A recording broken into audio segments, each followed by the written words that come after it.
મહત્વના સમાચાર સામે આવી રહ્યા છે। અમદાવાદમાં પોલીસ અને આરોપી વચ્ચે ડ્રામા સર્જાયો હોય તેવા દ્રશ્યો સર્જાયા છે। ઓઢવના શિવમ આવાસમાં ઘટના બનવા પામી છે।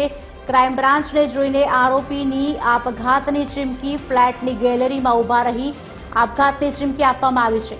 આરોપી 2 કલાકથી આપઘાતનો ડ્રામા કરી રહ્યો છે।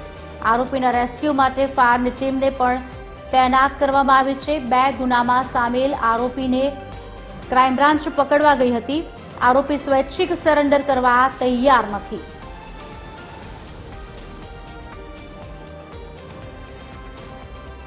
બે કલાકથી આ આપઘાતનો ડ્રામા આરોપી કરી રહ્યો છે।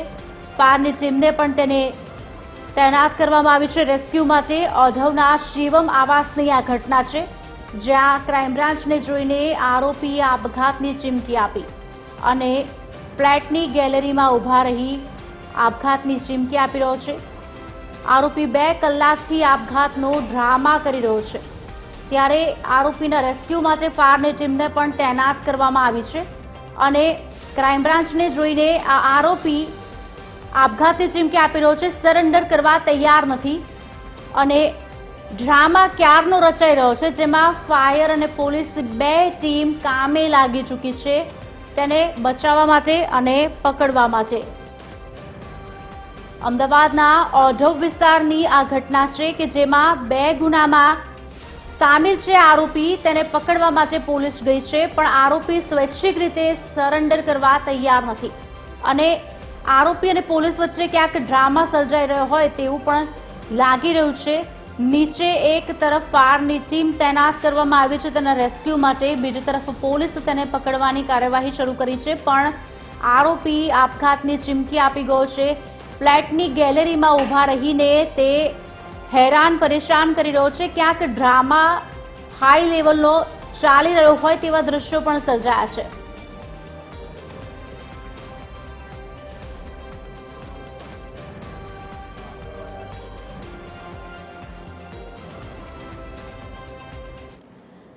આ અંગે વિગત આપશે અમારા સંવાદદાતા ભાવેશ રાજપૂત ફોન લાઈન પર જોડાયા છે। ભાવેશ, એક તરફ આરોપી સરેન્ડર કરવા તૈયાર નથી, 2 ગુનામાં સંડોવાયેલો છે, બીજી તરફ ગેલેરીમાં ચડ્યો છે, આપઘાતની ચીમકી આપી રહ્યો છે। તમામ જે ડિપાર્ટમેન્ટ છે, ફાયર છે, પોલીસ છે, બધા રેસ્ક્યુમાં અને ધંધે લાગી ચૂક્યા છે। શું છે સમગ્ર ઘટનાને આગળ કયા પ્રકારની કાર્યવાહી? ખુશાલી, વાત કરવામાં આવે તો અમદાવાદના ઓઢવ વિસ્તારમાં આવેલા શિવમ આવાસમાં આ બનાવ સામે આવ્યો છે। છેલ્લા 1 કલાક કરતા વધુ સમયથી પોલીસ અને આરોપી વચ્ચે જે વાતચીત છે ચાલી રહી છે, કારણ કે આરોપીને જ્યારે પોલીસ પકડવા ગઈ ત્યારે તે પોતાની ફ્લેટમાં આવેલી ગેલેરીમાં ઉભો થઈ ગયો હતો અને તેણે જાનથી મરી જવાની ધમકી આપી હતી, કૂદી જવાની ધમકીઓ આપી હતી અને જેના કારણે ફાયર વિભાગને જાણ કરવામાં આવતા ફાયરની ટીમ પણ અત્યારે સ્થળ ઉપર પહોંચી છે અને નેટ પાથરીને જે યુવક અચાનક તો ભૂસકો મારે, કૂદી જાય અને તેને કંઈ પણ ઈજાઓ થાય તો તેને બચાવવા માટે કામગીરી કરી રહી છે। બીજી તરફ પોલીસના અધિકારીઓ સતત જે અભિષેક તોમર છે તે યુવકને સમજાવવાનો પ્રયાસ કરી રહ્યા છે। તેની સામે ગુનાઓ નોંધાયેલા હોય તેને પકડવા માટે જ્યારે પોલીસ પહોંચી હતી ત્યારે પોલીસને જોઈને તેણે ગેલેરીમાં ઉભા રહીને આત્મહત્યાની ચીમકી આપી છે। ખુશાલી જી ભાવેશ, વધુ એક પ્રશ્ન એ પણ થઈ રહ્યો છે કે જે રીતે આ યુવક ગેલેરીમાં ચડ્યો છે, 2 ગુનામાં સંડોવાયેલો છે, જાણવા માંગીશું કયા 2 ગુના હશે અને પોલીસ અત્યારે તેને સમજાવી રહી છે, પણ અત્યારે હજી પણ 1 કલાક વીતી ચૂક્યો છે ને તે નીચે નથી આવી રહ્યો, તે એક મહત્વની વાત છે।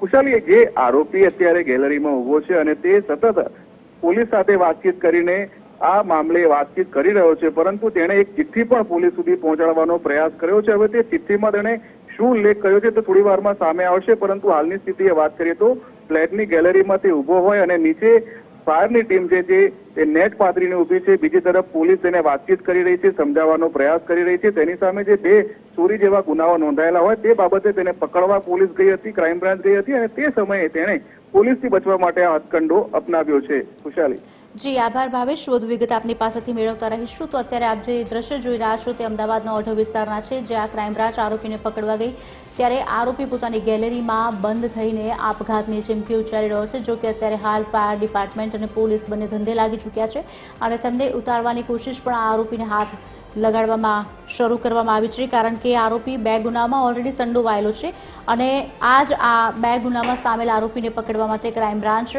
તેના સ્થળે ગયા હતા। ત્યારે અમદાવાદ પોલીસ અને આરોપી વચ્ચેનો જે ડ્રામા સર્જાયો છે તે હવે આપ ટીવી પર જોઈ શકો છો।